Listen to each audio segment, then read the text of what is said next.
A Terra à Distância é uma adaptação das atividades de assistência técnica e extensão rural do Bahia Produtiva, projeto do Governo do Estado da Bahia, por meio da Secretaria de Desenvolvimento Rural do Estado da Bahia, executado pela CAR, Companhia de Desenvolvimento e Ação Regional, com recursos provenientes de acordo de empréstimo com o Banco Mundial. Olá pessoal, tudo bem com vocês? Eu sou Everaldo Júnior, sou técnico de campo, faço parte da equipe de ATE do Instituto Mãe Terra, aqui da Costa do Descobrimento, em Porto Seguro.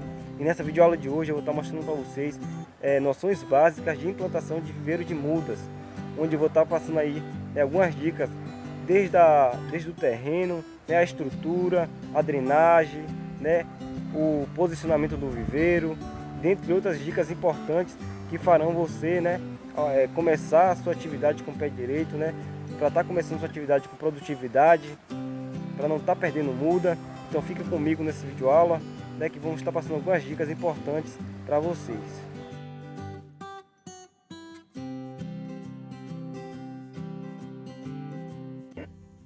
Os viveiros contam com diferentes tipos de infraestrutura, que vão depender aí do seu tamanho e de suas características.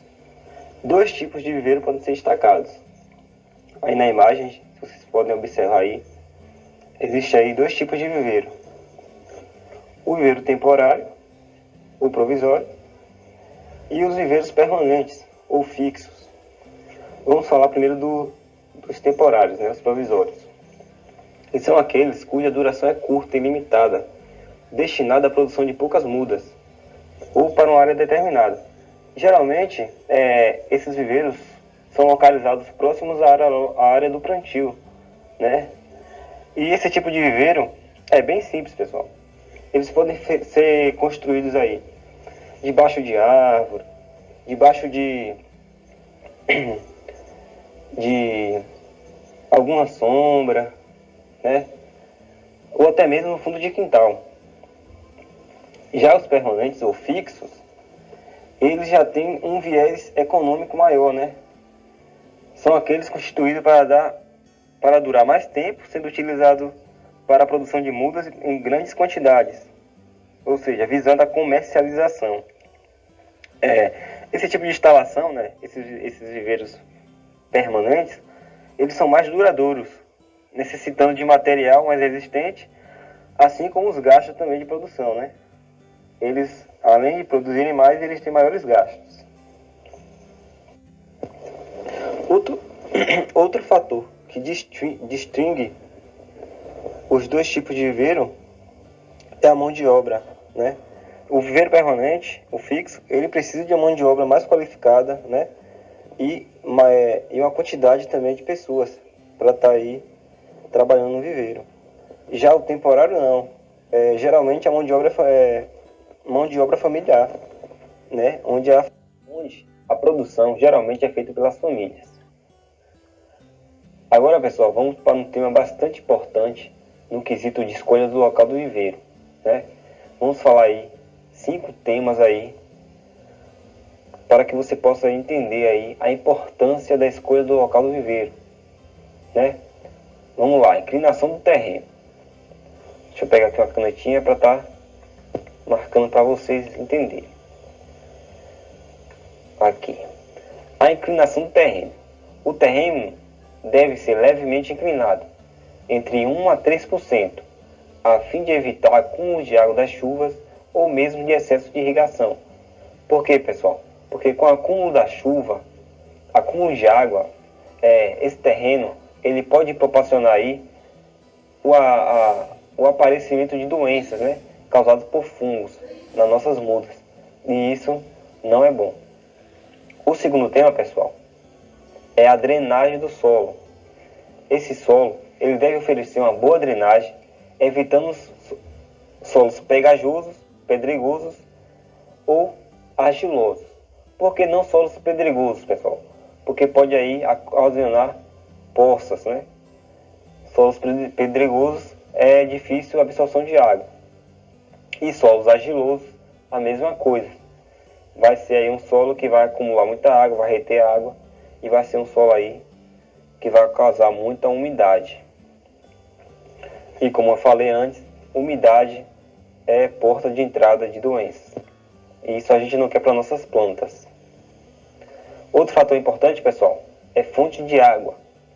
Disponibilidade de água é importante, pessoal, e que seja o suficiente para irrigar, né, toda a nossa produção de mudas, quanto na qualidade, né? Tem que ser uma água limpa, de boa qualidade e que seja o ano todo, né? Que não seja só em uma época do ano. Essa água ela tem que estar disponível aí o ano todo, porque planta sem água não vive, né? Não só a planta, todo mundo sem água não vive. Mas no quesito de produtividade de muda, a água é um fator essencial. Sem água não tem viveiros de muda. Vamos para outro item aqui bastante importante, que é a orientação geográfica, pessoal. Devemos prestar bastante atenção nesse item, pessoal. O maior comprimento do viveiro deve ficar no sentido do sol poente, do sol nascente ao sol poente, ou seja, pessoal, leste-oeste, o que garantirá um ambiente totalmente ensolarado na maior parte do tempo. Por quê, pessoal? Porque o sol ele é um dos fatores importantíssimos na neutralização de doenças, né? Para evitar doenças, porque o sol ele mata aí alguns micro-organismos, né? Ele evita aí a umidade.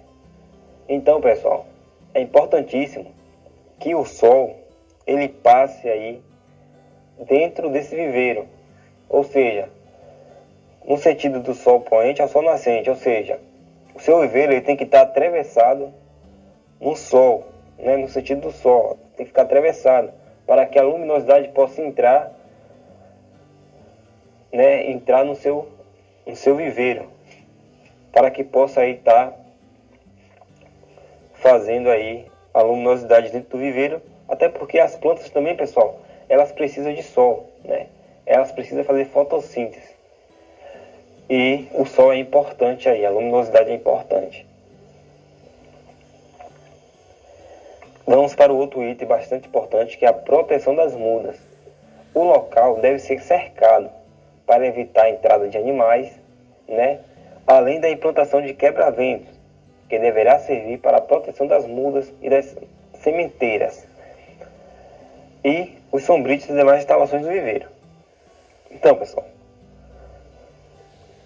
se o viveiro de muda de vocês não tiver aí uma mata, né, para aí fazer o papel do quebra-vento, vocês têm que estar aí providenciando aí esse quebra-vento, né, plantando árvores para evitar aí possíveis prejuízos futuros por conta do vento, né. Vamos para o próximo. Limpeza e preparo do local.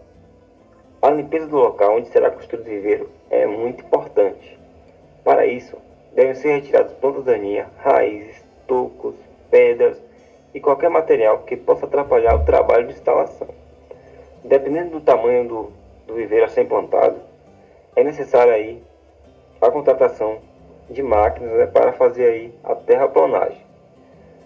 E é recomendado que essa terraplanagem possa já estar deixando aí uma declividade de 1 a 3% do terreno para facilitar aí na drenagem do seu viveiro.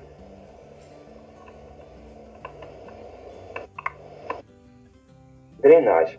A drenagem é um mecanismo importantíssimo utilizado no viveiro de mudas, principalmente em solos argilosos ou pedregosos com baixa retenção de água.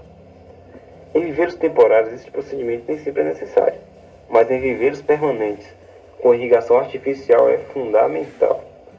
Sugere a construção de valas de drenagem no piso, com uma distância de 3 metros. Aqui, pessoal. Eles devem ser construídos com a distância de 3 metros um do outro. Deixa eu fazer com a caneta mais grossa, fica melhor. Esses drenos, eles devem ter aí, no mínimo, de 80 a 100 centímetros de comprimento e entre 60 a 50 centímetros de largura, né? Vemos aqui na imagem do lado, ó, de perfil, temos um dreno aqui bem explicadinho, ó, com 80 centímetros de comprimento e 50 a 60 de largura. Esse dreno, pessoal, eles devem ter aí dentro dele alguns materiais para absorção da água, né, como brita, tijolo, pedaços de telha, entre outros materiais aí que facilitem na absorção dessa água. Porque, pessoal, o dreno é muito importante. Uma forma bem utilizada também para fazer essa drenagem desse solo é a utilização de materiais como brita, cascalhos, né? Ou coisa desse perfil aí, né? A gente usa aí uma camada para estar aí também fazendo esse papel de absorção. Isso, pessoal, eu recomendo, até porque para o seu local ficar um local bem arejado, né? As suas plantas ficarem bem limpas, principalmente essas plantas aí que tem os canteiros no chão, né? Fazer aí essa camada de brita é fundamental, porque sua planta vai ficar limpinha, vai evitar o aparecimento de várias doenças, de várias pragas, vai evitar o surgimento também aí de ervas daninhas, né, no solo, porque você vai estar aí com essa camada de brita. Então, pessoal, eu recomendo, né, para que você aí possa estar aí fazendo um trabalho bem top, né, evitando aí o aparecimento de vários agravantes, né, como eu falei, pragas, erva daninha, né, até a própria muda não sujar aí de lama, né, em solos aí que tenha muito barro, né. Às vezes quando a gente trabalha aí com viveiro de mudas em solos onde tem muito excesso de barro, né, e as mudas são no chão, às vezes o viveirista, quando for comercializar, ele tem que limpar essas plantas, né, lavar, por causa do excesso de barro que fica. Então, para evitar isso também, com a colocação desses materiais aí, dessa brita, você vai evitar aí esse trabalho aí de estar limpando suas plantas, né? Então é isso, pessoal. Ok, veja essa imagem. Esse viveiro aqui é um viveiro com solos argilosos, né, onde não tem retenção de água. Vemos aí que por ele não ter dreno, por ele não ter drenagem, ele se alagou, né, encharcou. Isso, pessoal, além de dificultar aí o manejo das plantas, né, dificultar aí o manejo do viveiro, ele proporciona aí o aparecimento de doenças, né, ocasionadas pela umidade. Por isso, pessoal, é importantíssimo aí a utilização de drenagem em solos aí com baixa retenção de água. Construção dos canteiros.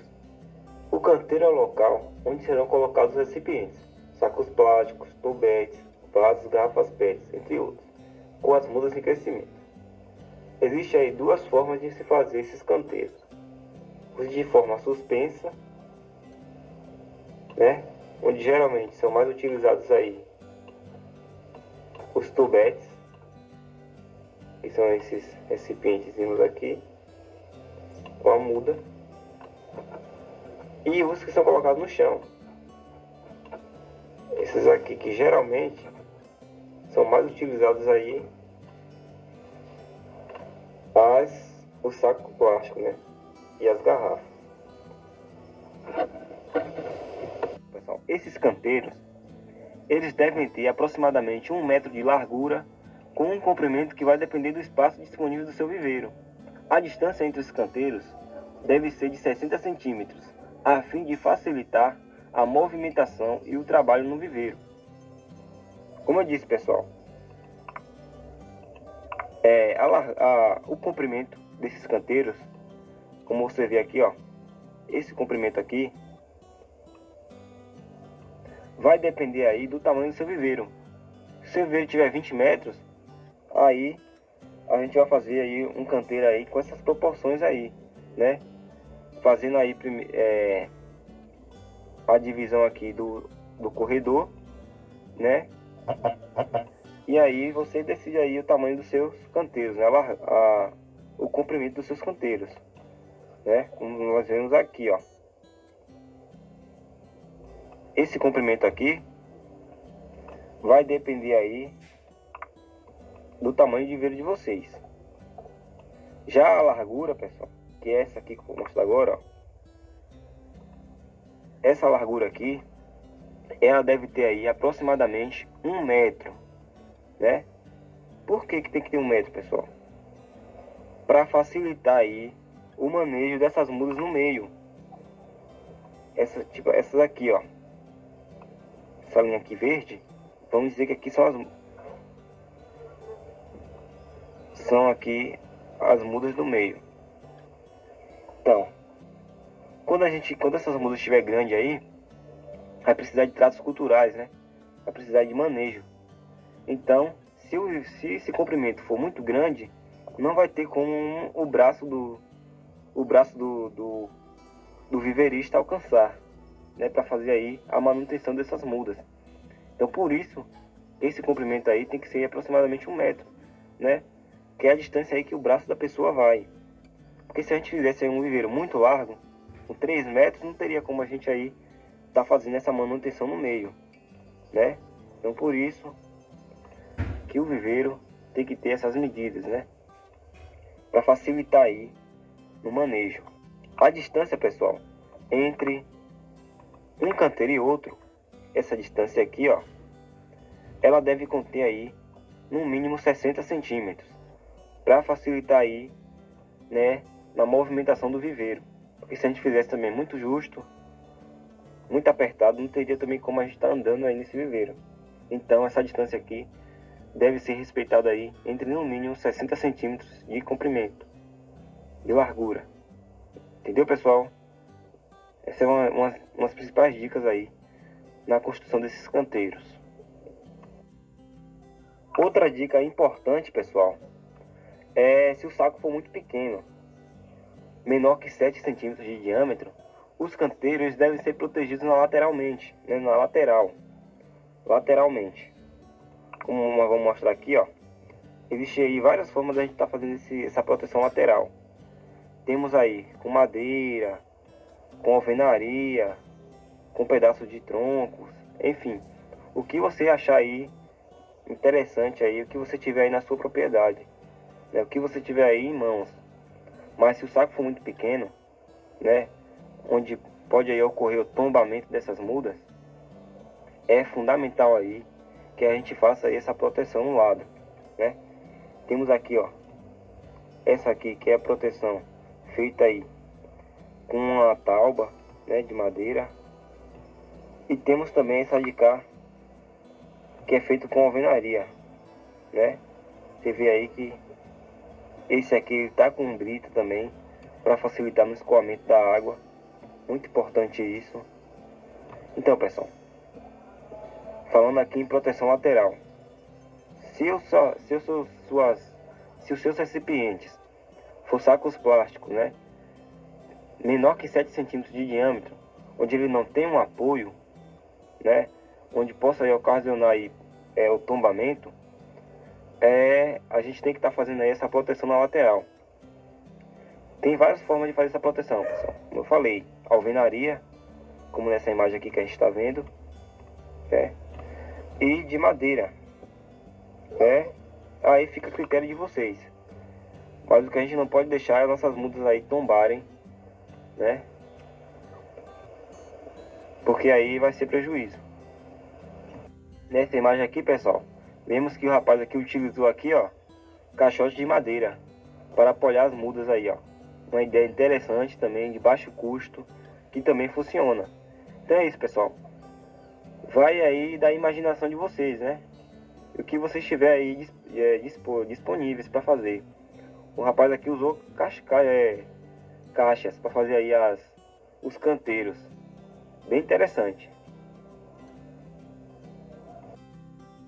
Agora vamos falar sobre um item muito importante no viveiro de mudas, que é o substrato. O substrato, para quem não sabe, é todo material utilizado como meio de crescimento para plantas, que pode ser constituído por um único material ou por uma mistura balanceada de materiais orgânicos e minerais. Temos aqui a foto aqui do substrato, né? Já feito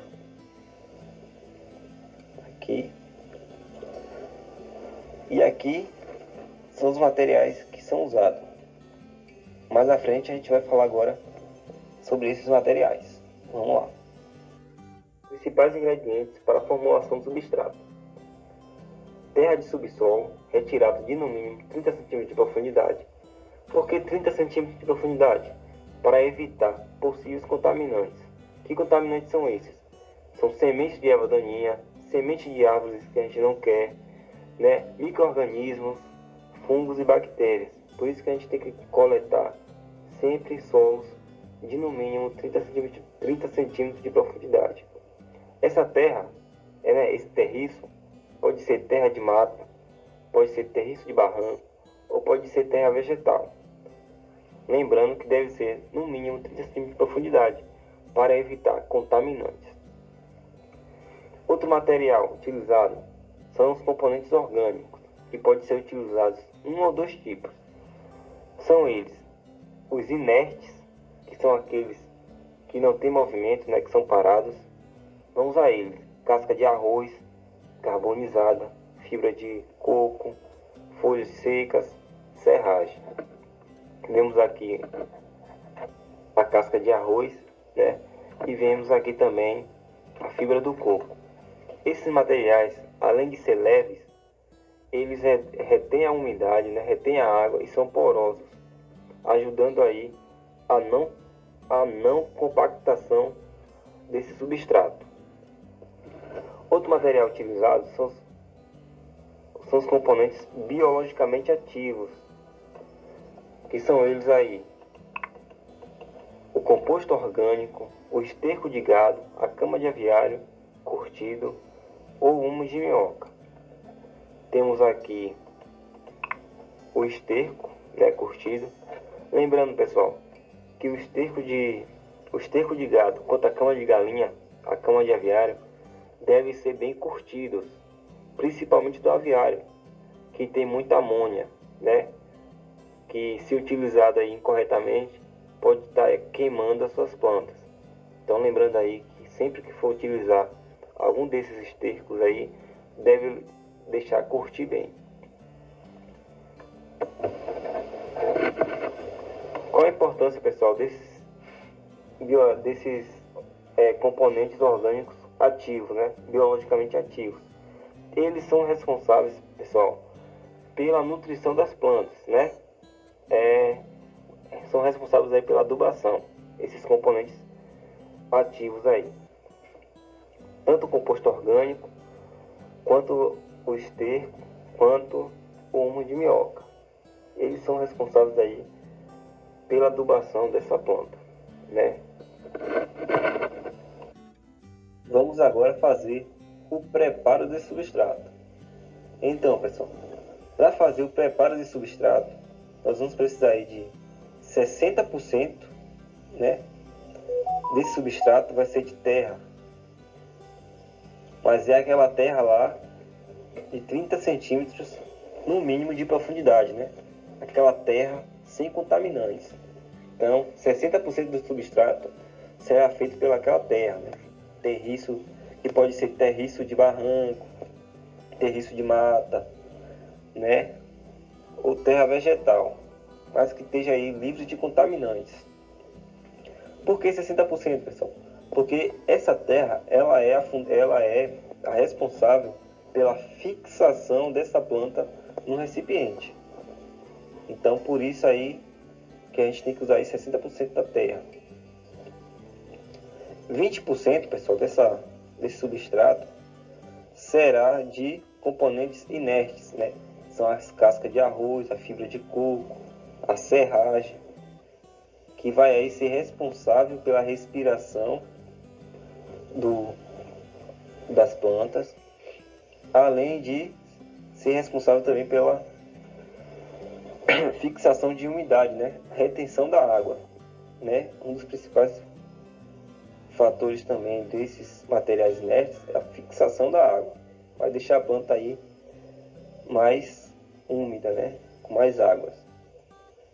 E a terceira parte, pessoal, que são as outras 20%, né? Os outros 20%, que são os componentes biologicamente ativos, que são os estercos, curtidos, né?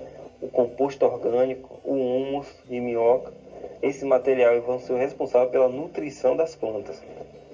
Então, somando aí 60% da terra, 20% dos compostos inertes e 20% dos compostos biológicos, temos aí 100%, né, do substrato. Vemos aqui, ó, terra de barranco, serragem, esterco curtido, gerando aí o substrato. Lembrando, pessoal, que esse substrato aí pode ser feito com qualquer um desses materiais aí, ó. Pode ser feito com cascas de arroz, ou com fibra de coco, ou com serragem, né? Tendo 20% desse material. E os componentes biológicos pode ser o esterco curtido, pode ser o composto orgânico, pode ser a cama de aviário. Lembrando que a cama de aviário tem que ser bem curtida, porque as fezes da galinha, elas têm muito amônia, e isso pode causar aí como é que se fala? Pode causar aí a queima das suas plantas. Então é importante aí que esse esterco, não só da minhoca, mas também o das vacas, né? Os estercos dos ruminantes, eles devem estar aí bem curtidos, né? Bem secos, para evitar aí problemas futuros. Forma de misturar o substrato. A forma de misturar, pessoal, vai de cada um de vocês. Aqui na imagem nós temos duas formas. Um rapaz com enxado, né? E outro com a bitoneira. Aí depende de cada um de vocês. Mas lembrando, pessoal, que esse substrato deve ser bem misturado, né? Para ficar bem homogêneo. Para evitar aí a desproporção dos nutrientes, né? Dos materiais. Agora vamos falar sobre o enchimento dos recipientes.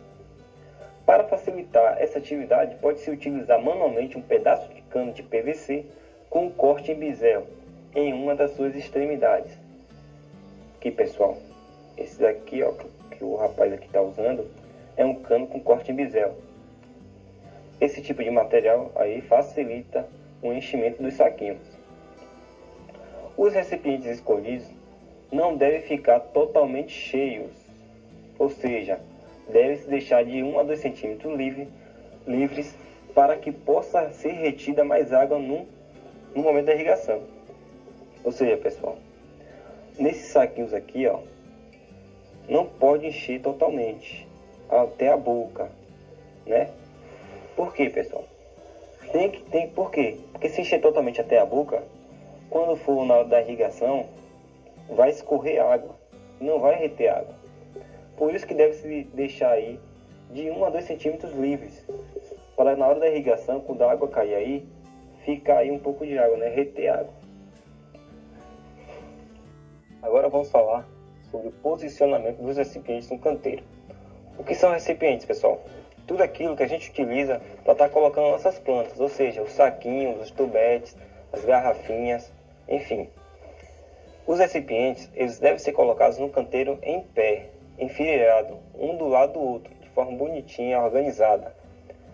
Esse enfileiramento não deverá ultrapassar a largura máxima de 1 metro, para não dificultar os tratos culturais das mudas no centro, né, como irrigação, luminosidade e controle de pragas e doenças. Ou seja, pessoal, os canteiros eles devem ter 1 metro de largura, né? Como a gente viu, pessoal, para facilitar, né, o manuseio das mudas centrais, para haver aí uma uniformidade na manutenção das plantas, né? Como a gente vai utilizar as plantas aí para comercialização, é importante que essas plantas tenham uniformidade. Então, para que isso ocorra, esses canteiros aí devem ter uma largura máxima de 1 metro, para facilitar aí no controle aí dessas plantas, quanto na luminosidade. Então, pessoal, a distância de um para o outro, de um canteiro para o outro, deve ser aí de no mínimo 60 centímetros de largura. Para quê, pessoal? Para facilitar na manutenção quanto na locomoção das pessoas.